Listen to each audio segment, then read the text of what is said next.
Hello, everybody. You are listening to the first episode of the Center for Trade Development and Transition Economics. This is Tahani Mohammed from Business School, Accounting, Finance, and Economics Department. And this is Festus from Department of Computing and Informatics. We are absolutely delighted to be joined by Professor Faisal Ahmed from Foundation for Organizational Research and Education for School of Management in India. Prof. Ahmed has his PhD and master degree from India. He holds an executive certification in geopolitical analysis from Geneva. His research and consulting interests include Indo-Pacific region, China's trade and geopolitics, ocean diplomacy, trade agreements, and sustainable development goals. He had been consultant to the United Nations Economic and Social Commissions for Western Asia and other organizations. He has also worked on projects supported by the Ministry of Commerce and Industry, Government of India. Of course, he has published papers in refereed journals and also frequently published in popular media. He has recently published his book titled The Belt and Road Initiative, Geopolitical and Geoeconomic Specs with Routledge. He has also published two edited books on India, Asia engagement and India's foreign policy in one region. He has frequently interviewed as an expert by national and international media, including BBC. Thank you, Prof. Ahmed, for accepting to join us today. Thank you so much. Thank you so much. First off, the platform for you. Thank you very much once again, Professor Faisal, for joining us in this podcast today. I just want to start by asking about your new book, The Belt and Road Initiative, looking at geopolitical and geoeconomics aspects. And you know, this blue book sort of explores several dimensions of governance. Can you just summarize to us today the motivations behind this book, please, Professor Faisal? Thank you. Thank you so much, Mr. Festus. The book, in fact, argues that BRI, which is the Belt and Road Initiative, has the potential to redesign the spatial and territorial dimensions of governance. We need to understand the evolving global governance architecture as well, and where the BRI fits in. That's the whole issue all about. So BRI, in fact, is more than the Marshall Plan. That's the first thing that we need to understand. The Marshall Plan was essentially a post-conflict reconstruction project and was also part of the Truman's doctrine for containing the containment policy on the USSR. And it aimed at facilitating Western Europe to move back to political and economic stability. The BRI, however, on contrary to that, is an infrastructural financing and development project that is neither positioned to respond to an armed conflict, nor it has any explicit geopolitical agenda. Now, why I say so is because modern China does not want to uphold or engage in a Cold War II logic with the United States or NATO for that matter. And also BRI is not confined regionally like the Marshall Plan. It has a very global outreach. Now we see that the West tends to perceive China's rise as well as the Belt and Road Initiative as a geopolitical challenge to the world order which the West has created. But I don't think this is a real perception. The reality is that the Bretton Woods institutions have fallen short of meeting the developmental, economic, and infrastructural financing needs of the Global South. And these Global South include the countries of which are emerging economies as well. So that is the reason that the Southern voice was raised so prominently in the global economic governance architecture. And we have seen the new development bank, which we call the BRICS Bank, and the AIIB coming up to fill up that gap. And these are both led by China and India. So here, let's talk about also what happened during the pandemic.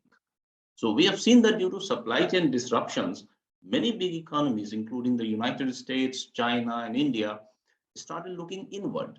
So the United States became too protectionist. India also focused on Atmanirbhar Bharat, or self-reliant India. And China announced its policy of dual circulation around the mid 2020. So China's strategy focused on both external circulation, that was what Deng Xiaoping called for, export-led growth, and also internal circulation that focuses on domestic production, consumption, and enhancing domestic productive capacity. So we have seen that they were at that time, when the whole narrative was going against China during the pandemic for the spread of the virus and all those issues. We have seen there was an initiative that came up which was called the China Plus One. Now, China Plus One was an initiative in which the countries wanted to reduce their dependence on Chinese supply chain, right? But it is true absolutely, because today if we make an assessment, it remains absolutely true that this is not an easy thing to do, and it didn't work substantially. It would, and even if it wants to work, even if you want it to work substantially, it would take much time, and there are huge cost implications as well related to that. Also, one important point I want to mention, that is about the mega regional blocks and mega regional agreements. So we have seen that in 2020 itself, the RCEP, which is the Regional Comprehensive Economic Partnership, 15 countries are there. Now, earlier India was also there, but then India pulled out in November 2019, citing industry concerns. So in 2020, the RCEP agreement was signed by China and other countries, which included countries of the ASEAN. And China has also expressed its interest in joining the CPTPP, which is the new version of the Trans-Pacific Partnership, from which you would know that President Trump backed out and US pulled out from the TPP. So I think the Belt and Road Initiative, there's a BRI, is going to reshape China's geoeconomic rise, and is going to ensure a larger role for China in global governance. In one of our articles back then, I think last year, perhaps, we tried to decipher whether the B3W, which was an initiative which came up, which was an American response to the BRI, which is called the Build Back Better World, was a $40 trillion infrastructure project. So we try to decipher whether the B3W can provide better benefits, better deals to the businesses and the small and medium enterprises as compared to what the BRI potentially offers. And I can say that America's Build Back Better World, as positioned against the BRI, seems to be geopolitically motivated and geoeconomically flawed also. So there's a geoeconomic flaw in that whole process. It is based on mobilizing private sector capital, and it offers absolutely no concrete roadmap. Though it is still in a very nascent stage, so we need to wait and watch and look at how it goes and how it unfolds. And one very critical point, finally, I'd like to mention about it is about the debt trap diplomacy, right? We have been hearing about American narrative against the Belt and Road Initiative that China is putting every other country into a debt trap. Now, of course, there are many buyers of this debt trap narrative which has been put forth by the United States. But then there are several perspectives too. Several perspectives are there. There is an American perspective, there is a Chinese perspective to the BRI, and we are aware about it. Both of these perspectives we are aware about. But then there is a recipient country perspective too. Most of these recipient or the beneficiary countries are low and low middle income economies for whom infrastructure financing, connectivity, and infrastructural development is an immediate necessity. And therefore, they have preferred to opt for Chinese loans through the Belt and Road Initiative, despite an American narrative on debt trap. So these are the things I think which prompted me to work on these aspects and talk about the various, dimensions of governance related to the Belt and Road Initiative. Thank you very much, Professor Faisal, for this detailed explanations. It's important to see how you highlight the main patterns of geopolitics from your book, particularly looking at dimensions such as the geography, the economics, the finances, and even technology, and other strategic factors that guides the BRI initiative on a global scale. It's interesting to also see the arguments you make, looking beyond several continents of the world, including those who look to China for loans, and then the American perspective as well. Just to take you further in this conversation, Professor Faisal, I just want to ask another question very related to what you've been talking about. The expansions of territories, especially by China, seems to have created quite a huge argument and debate in terms of governance, but also in academia as well, leading to some, new dimensions of research, and also industries in terms of investment, where the directions of aid and foreign direct investment to be leading to. What do you think, Professor Faisal, is the way forward when we consider times of crisis or times of conflict? What's the way forward in these expansions and in these issues? Over to you, Professor Faisal. Thank you. Okay, that's very interesting, because I'm of the view that all disputes, when you're talking about conflicts or disputes or those type of expansionist agendas coming in, so I'm of the view that all these disputes need to be resolved through diplomacy alone. So today, every country realizes that skirmishes or high intensity conflict or a war is not going to bring any solution. So I think there has to be a framework on cooperation and conduct among various countries. For example, we talk about countries which are competing, which are having competing claims on their exclusive economic zones in the South China Sea. South China Sea is a major geopolitical issue that we talk about today.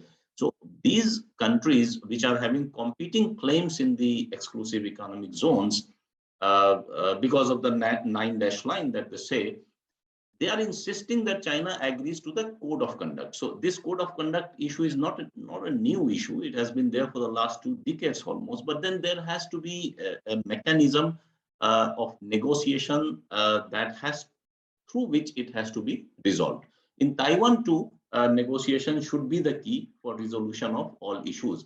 I think I'll also suggest that countries need to stop utilizing popular media representations. This is very, very, very critical point these days in the era of social media and technology-induced media, that countries need to stop utilizing popular media representations to arouse sentiments among their population. Doing so has the possibility of engaging in a war, because these popular perceptions easily turn into high emotions. Ukraine is an example. President Zelensky's, those rhetorics have attracted an unjustified war on his own people. Ukraine lacked military and civil preparedness for the war at that time, but yet attracted a war. So we have seen the cost of this war in terms of, devastation and human life. So I'd say that a reply to any expansionist agenda anywhere in the world has to be given through deeper diplomatic engagement and dialogue.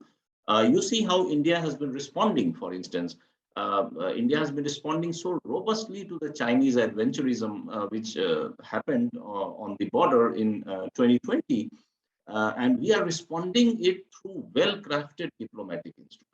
So India has been responding it so robustly through a well-crafted diplomatic instruments, and that negotiations is going on. Right? Instead of engaging in any type of conflict or war, it is better to use diplomatic instruments and negotiations. So that is what I think I have to say on this issue. Thank you very much, Professor Faisal. I quite respect your views on the way you emphasize other ways to resolve conflicts beyond loss of human lives and managing crisis. Thank you very much, Professor Faisal. It's been a very wonderful contribution. I'm going to hand over to Tehani for the next stage. Thank you for your insightful analysis, Prof. Faisal. Just another question from my side. After more than 1 year of your article that you wrote on November 2020, unlike Trump, Biden is all set for a bigger role in Indo-Pacific.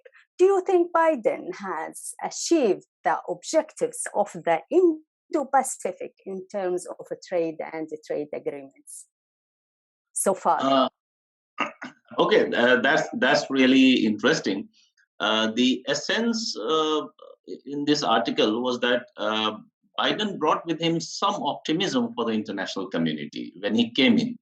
It was largely believed that he was not going to run the United States through, half-baked tweets, and that he would strengthen multilateral institutions, and that he would restore, the democratic values and legitimacy of those democratic institutions. Whereas it is, I can say it is true that through his actions, he sounds, far more diplomatic than the tweets of Trump. But it's also true that he carries a Cold War mindset of containing Russia, which is even evident now. We have seen that Trump saw both China and Russia as adversaries, though his actions were harsher on China. Trump waged the trade war and wanted to put a cost on China straight away. But look at Biden. He has been milder on China and preferred not to be confrontational, at least till now. This is despite the fact that Secretary of State Blinken has clearly said that dealing with China was the biggest geopolitical challenge of the 21st century for the United States, at least. So Blinken also categorically stated that United States relations with China will be competitive when it should be, collaborative when it can be, and adversarial when it must be. That's his very a famous line when talking about how is the current U.S. dispensation going to deal with China. But looking at Biden's approach in the Indo-Pacific, it is clear that Biden has learned from the message emanating from the trade war and the trade war trade deal part, what you can say, that President Trump signed with China. So Mr. Biden seems to be more diplomatic than anxious in terms of his foreign policy orientation in the Indo-Pacific, I would say. And no doubt the United States is compelled to believe today that China is gradually displacing it as a power in the Indo-Pacific region. Now, as you talked about trade and trade agreements, so I'll say that we need to talk about the mega regional, groups once again. So Trans-Pacific Partnership is not a new grouping. We have two such groupings, the RCEP and the CPTPP. So Trans-Pacific Partnership is not a new grouping. It was already there since 2005. President Obama, in fact, during his presidency, believed that the United States was being deprived of a role in the Asia-Pacific region because many East Asian countries were actually becoming closer to China.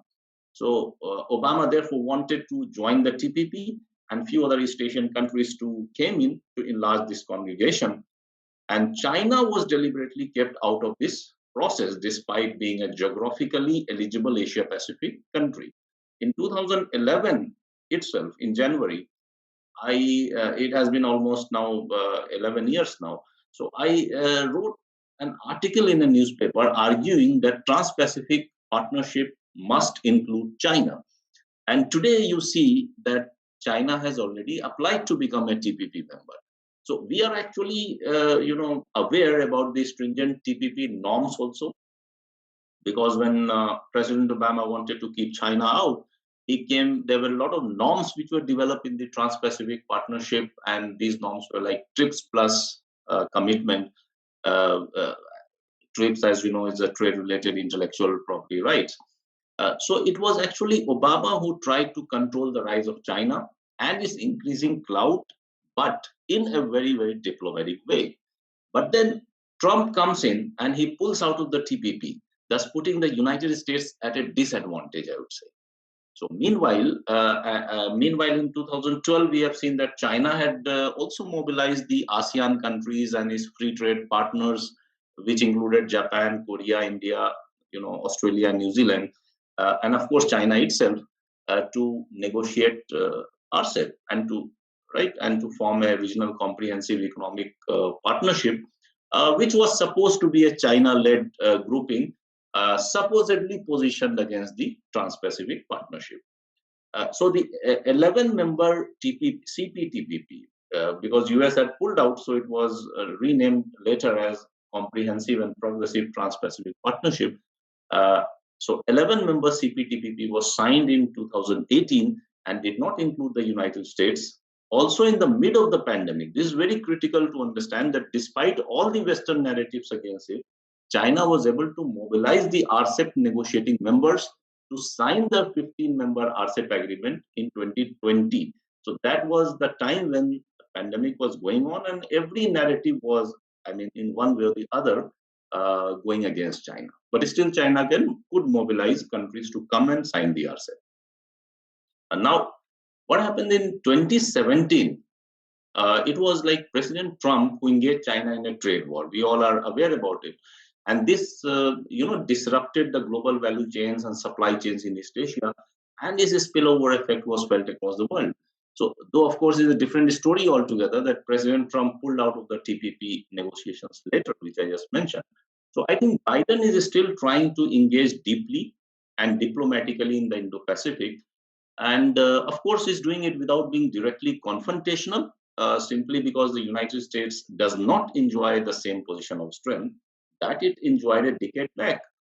And we can say that nor is it looked upon as a reliable economic partner in the region. I think that's the gap where China has done substantially well through disbursements of aid, loans, and the Belt and Road Initiative projects. And despite all those debt trap narratives of the West and the United States that I've just talked about.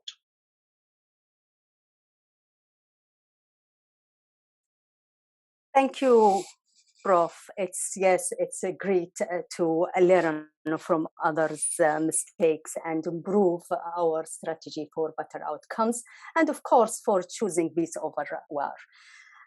Another final question before we close this episode, which is just a general question. How did you work with the United Nations and other organizations help you achieve your long-term career goals? And what advice you give to early career individuals who are aiming for higher goals? Okay, that's really interesting because working on the projects with international organizations or those projects which are supported by the government ministries or think tanks across the world, they provide good opportunities to contribute to thematic and policy discourse in a very meaningful way. So they provide you an opportunity to contribute to the ongoing discourse, in fact. So definitely, whether it is projects or consulting roles and any other assignments, or even writing for the newspapers for the matter, or writing books or monographs, I think all of these contribute significantly to creation and dissemination of newer ideas and research outputs. I would say that they're great building blocks toward one's long-term academic goals. And young scholars and young researchers must be very proactively participating in this process. Through such assignments and contributions, personally, I would say that I gain a lot in terms of embracing multiple perspectives on key issues that I work on today. And these assignments, I would say, keep you engaged. They help maintain continuity and pace at which one keeps contributing to academic and research works. And I think this requires immense passion and hard work and commitment to deadlines. And these assignments for me, I can say they keep me going. This is what I can say finally, because I do this assignment and I believe it is these type of assignments that keep me going. Thank you very much for your insightful, Prof. Faisal. We really appreciate your talk and joining us today. Festus, the platform is yours. Thank you so much, Tahani, and thank you so much, Festus, for the conversation. It was absolutely an honor to have you with us today, Professor Faisal, and we really hope to meet you again soon to discuss, some of your additional and new publications. Thank you all for listening to us. Thank you so much on this episode, and we look forward to bringing you more episodes, more interesting, mind-blowing, and mind-intriguing conversations from the Center for Trade, Development, and Transition Economics at Bournemouth University. Thank you very much, and bye. And thank you from me, Tahani, and bye for now. See you in our next episode. Bye for now.